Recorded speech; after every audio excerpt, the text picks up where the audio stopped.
નમસ્કાર વિદ્યાર્થી મિત્રો, આજે આપણે ધોરણ 5 વિષય ગુજરાતી પાઠ 10 ભૂલની સજા એનું સ્વાધ્યાય જોઈશું।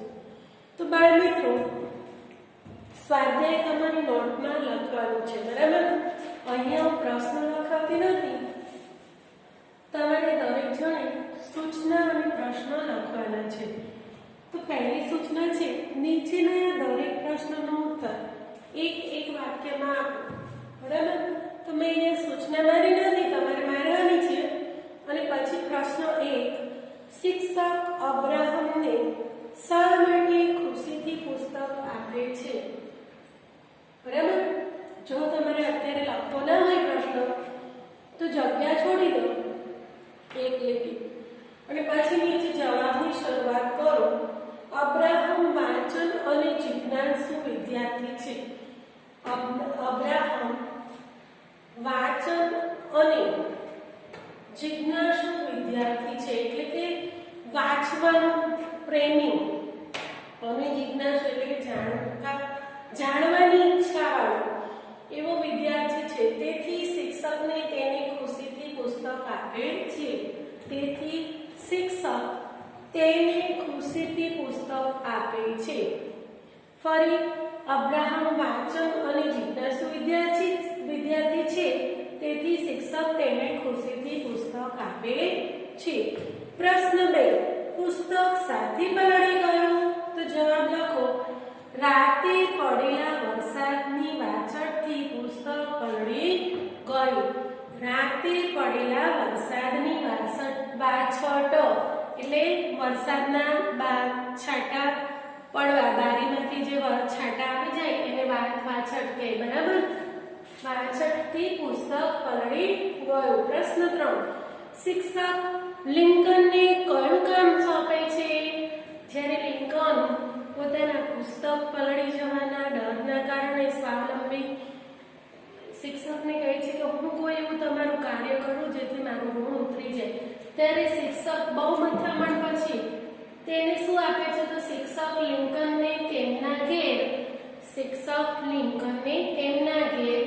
બાગ કામ કરવાનું, બાગ કામ એટલે બાગમાં બાગ બગીચો હોય ને એમનો, જે ઘરના આંગણામાં ફૂલ છોડ વાવેલા હોય તે બાગ કામ કરવાનું તેમજ છોડવાઓને પાણી પાવાનું કામ સોંપે છે।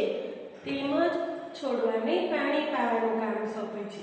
પ્રશ્ન 4, અંતે શિક્ષક લિંકનને કેવા ભાવથી જુએ છે?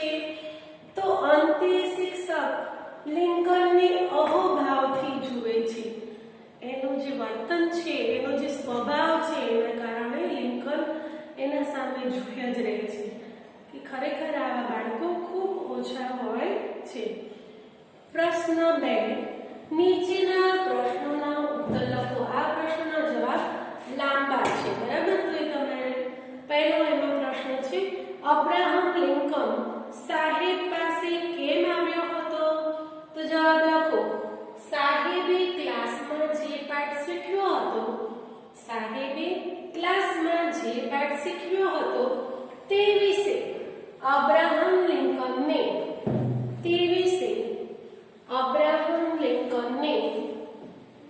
વધુ જાણવાની ઈચ્છા હતી।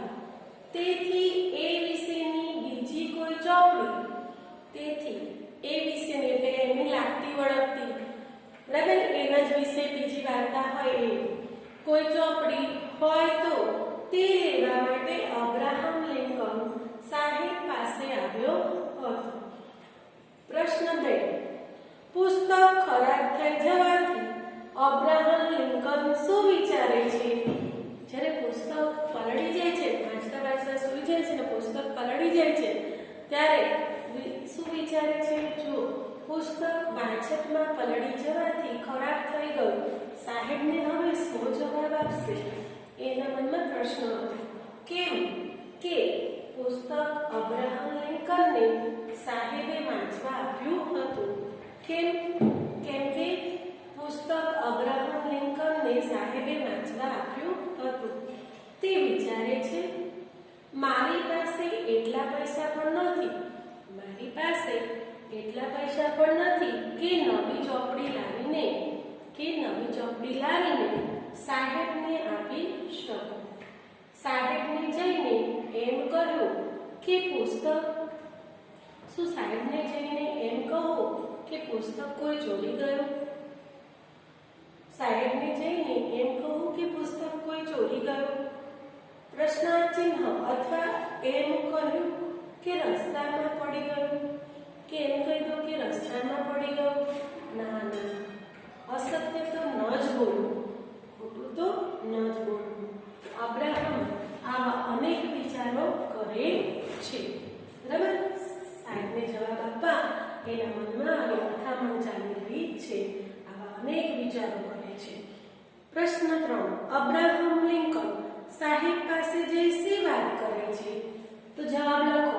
અબ્રાહમ લિંકન સાહેબ પાસે જઈ કહે છે, ઇન્વર્ટેડ કોમામાં સાહેબ અલ્પવિરામ, અબ્રાહમ લિંકન સાહેબ પાસે જઈ કહે છે, સાહેબ અલ્પવિરામ, મારાથી એક ગફલત થઈ ગઈ છે.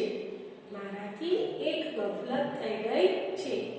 વાંચતા વાંચતા પુસ્તક નીચે પડી ગયું. વાંચતા વાંચતા પુસ્તક નીચે પડી ગયું. મને ઊંઘ આવી ગઈ, પુસ્તક નીચે પડી ગયું. હું ઊંઘી ગયેલો, હું સૂઈ ગયેલો. રાતે ખૂબ જ વરસાદ પડ્યો, એમાં બારી વાટે પાણી ભરાયું. રાતે ખૂબ વરસાદ પડ્યો અને બારીમાંથી પાણી આવ્યું. પુસ્તક પલાળી ગયું અને પુસ્તક પલળી ગયું એટલે તમે જે આપ્યું હતું એ પુસ્તક પલાળી ગયું. વાંચવાના કામમાં રહ્યું નથી. હવે તે વાંચવાના કામમાં રહ્યું નથી. હું ગુનેગાર છું સાહેબ. હું તમારો ગુનેગાર છું સાહેબ. ઉદ્ગાર ચિહ્ન અને ઇન્વર્ટેડ કોમા પૂરા. પછીનો પ્રશ્ન, સાહેબ અબ્રાહમ લિંકનને માફ કરી દીધો, છતાં તેણે સાહેબને શું કર્યું? સાહેબે અબ્રાહમ લિંકનને માફ કરી દીધો. કેમ કે તે સાચું બોલ્યો. છતાં સાહેબ પાસે શું માંગણી કરે છે? તો જવાબ, સાહેબે અબ્રાહમ લિંકનને માફ કરી દીધો, છતાં તેણે સાહેબને પોતાની મનની શાંતિ માટે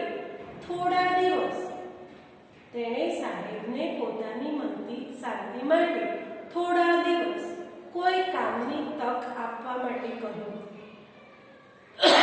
સાહેબે તો માફ કરી દીધો, તેમ છતાં કોઈ કામ કરવાની માંગણી અબ્રાહમ લિંકને કરી. બરાબર મિત્રો, આપણે કહીએ તો કરીએ, ના આપણે તો માફ કરી દીધું તો કશું વાંધો નહીં, સારું ચલો બરાબર. પણ નહીં, અબ્રાહમ લિંકન એ પોતાની ભૂલની શાંતિ માટે એ થોડા દિવસ કોઈ કામ કરવાનું કહે છે. પ્રશ્ન 3, નીચે આપેલા વાક્ય કોણ બોલે છે અને કોને કહે છે તે લખો. પહેલું વાક્ય, ખૂબ પ્રગતિ કર બેટા, ખૂબ પ્રગતિ કર. નીચે જવાબ લખો. આ વાક્ય શિક્ષક બોલે છે અને લિંકનને કહે છે. આ વાક્ય કોણ બોલે છે? શિક્ષક અને લિંકનને કહે છે. બીજું, અરે ચોપડી ક્યાં ગઈ? આ વાક્ય લિંકન મનોમન બોલે છે. આ વાક્ય લિંકન મનોમન બોલે છે. ત્રીજું, તે હજુ સુધી તું વાંચી શક્યો નથી. આ વાક્ય શિક્ષક બોલે છે અને લિંકનને કહે છે. આ વાક્ય શિક્ષક બોલે છે અને લિંકનને કહે છે. ચોથું, હા હાસ, હવે મારા મનને શાંતિ થઈ. આ વાક્ય લિંકન બોલે છે અને શિક્ષકને કહે છે. બરાબર, કોણ બોલે છે અને કોણ કહે છે આપણે જોયું. હવે પ્રશ્ન 4, કૌંસમાં આવેલા શબ્દમાંથી યોગ્ય શબ્દ પસંદ કરી ખાલી જગ્યા પૂરો. પહેલી ખાલી જગ્યા છે, મને એકાએક ઘર ખાલી જગ્યા છે. તો સાંભળ્યું કે સાંભળ્યું? તો આવી રીતે આવશે, સાંભળ્યું નહીં. અને આપણે સાંભળતા નથી શબ્દ, આ સ્મરણ કર્યું. નિર્મલ પોતાનું બધું જ કામ ખાલી જગ્યા પતાવી દે છે. તો શું જવાબ આવશે? ફટાફટ. ચકાચક નહીં, શું આવશે? ફટાફટ. આ ચોપડી તો પલળી ને ખાલી જગ્યા ખરાબ થઈ ગઈ. તો તદ્દન ખરાબ થઈ ગઈ. પહેલું છે તે. ઉતાવળ નથી, ખાલી જગ્યા વાંચીને પછી આપજે. નિરાંતે, માથે મીંડાવાળું, નિરાંતે વાંચીને પછી આપજે. બોલ, કેમ ચાલે છે ખાલી જગ્યા? અભ્યાસ. તારો અભ્યાસ. બરાબર બાળ મિત્રો, તમને જે હું ચલાવું છું તેને ખ્યાલ આવે છે ને? ધ્યાનથી લખજો, વાંચજો. બાળ મિત્રો, પ્રશ્ન 1 અને 2 આપણે અને 3 જોયું. હવે આપણે બાળ મિત્રો પ્રશ્ન 4 પણ આપણે જોયું. હવે પ્રશ્ન 5. સમાનાર્થી શબ્દો લખો. જો નીચે આપેલા શબ્દનો ઉપયોગ કરી શબ્દમાંથી સમાનાર્થી શબ્દો લખો. માફ કરજો, પ્રશ્ન 5 છે. નીચે આપેલા શબ્દનો ઉપયોગ કરી જાતે વાક્ય બનાવો. ઉદાહરણ આપ્યું છે માર્ગદર્શન. તો સાચું માર્ગદર્શન મળવું જરૂરી છે. મારા ગુરુ મને માર્ગદર્શન પૂરું પાડે છે. માર્ગદર્શન વિશે આપણે 2 વાક્યો જોયા. એવી જ રીતે જિજ્ઞાસુ, વરસાદ, અસત્ય, બેદરકારી અને પુસ્તક, એ 5 શબ્દના વાક્ય જોઈશું. તો પહેલું છે જિજ્ઞાસુ. તો જવાબ લખો. 1 નંબર ને 2 નંબર આપજો. ધરમ જિજ્ઞાસુ વિદ્યાર્થી છે. અહીંયા આપણે લિંકનને નહીં લઈએ, ધરમ લખીશું જેથી અલગ પડે. બરાબર. ધરમ જિજ્ઞાસુ વિદ્યાર્થી છે. જિજ્ઞાસુ નીચે લીટી કરશો જેથી આપણને ખબર પડે કે અહીંયા ઉપયોગ થયો છે આ શબ્દનો. જિજ્ઞાસુ વિદ્યાર્થી જ જ્ઞાન પ્રાપ્ત કરી શકે છે. જિજ્ઞાસુ વિદ્યાર્થી જ જ્ઞાન પ્રાપ્ત કરી શકે છે. એમાં પણ જિજ્ઞાસુ નીચે લીટી કરીશું. એવી જ રીતે વરસાદ. તો બાળ મિત્રો, વરસાદમાં પણ આપણે 2 વાક્ય લખીશું. બરાબર. તો લખો. ખેતીનો આધાર વરસાદ ઉપર છે. ખેતીનો આધાર વરસાદ ઉપર છે. વરસાદ નીચે લીટી કરી દો. બીજું વાક્ય લખો. ખેડૂતો વરસાદમાં વાવણી કરે છે. ખેડૂતો વરસાદમાં વાવણી કરે છે. વરસાદ નીચે ફરી લીટી. ત્રીજો શબ્દ છે અસત્ય. એમાં વાક્ય 1 લખો. અસત્ય બોલવું જોઈએ નહીં. અસત્ય બોલવું જોઈએ નહીં. સજ્જનો ક્યારેય અસત્ય બોલતા નથી. સજ્જનો ક્યારેય અસત્ય બોલતા નથી. બંને અસત્ય નીચે લીટી કરો. ચોથો શબ્દ છે બેદરકારી. રઘુને પોતાની બેદરકારીથી ખૂબ નુકસાન થયું. રઘુને પોતાની બેદરકારીથી ખૂબ નુકસાન થયું. બેદરકારી નીચે લીટી કરો. બીજું વાક્ય. ભણવામાં બેદરકારી ન રાખવી.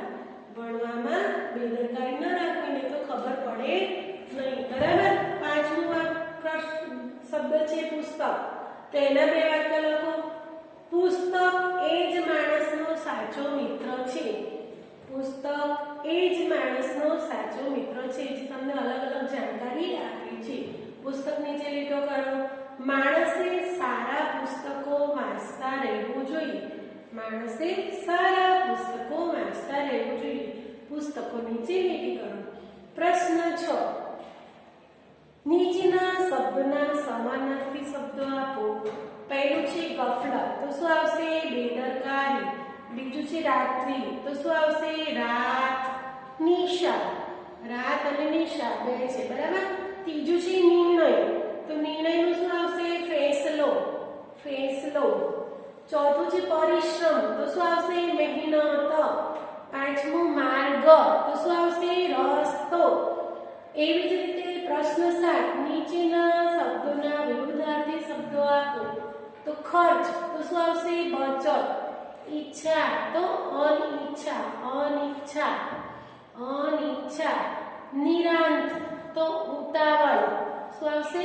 ઉતાવળ. પ્રગતિ. તો અધોગતિ. સંતોષ, અસંતોષ. બરાબર બાળ મિત્રો, ચોપડીમાં પણ તમારે પૂરવાનું રહેશે અને નોટમાં પણ વ્યવસ્થિત લખવાનું રહેશે. પ્રશ્ન 8, નીચે આપેલા શબ્દોને શબ્દકોશના ક્રમમાં ગોઠવો. તો પહેલો શબ્દ હશે કક્કાવાળી. કક્કો આવડવો જોઈએ. કક્કો આવડે છે ને બાળ મિત્રો? તો કક્કો બોલતો જવાનું, લખતો જવાનું. પહેલો શું આવે? ક. અ આ ઉ આવે, પછી ક આવે તો ક. અહીંયા આ યુ વાળો કોઈ શબ્દ નથી તો ક આપણે લઈશું પહેલો તો કોરું. બરાબર. એવી જ રીતે બીજું છે ગેરહાજરી. પછી શું આવશે? ગેરહાજરી. પછી પતન અને પછી સાંજ. તો બાળ મિત્રો, કક્કો બોલવું એ આપણો કક્કો એ આપણું મૂળ સ્ત્રોત છે.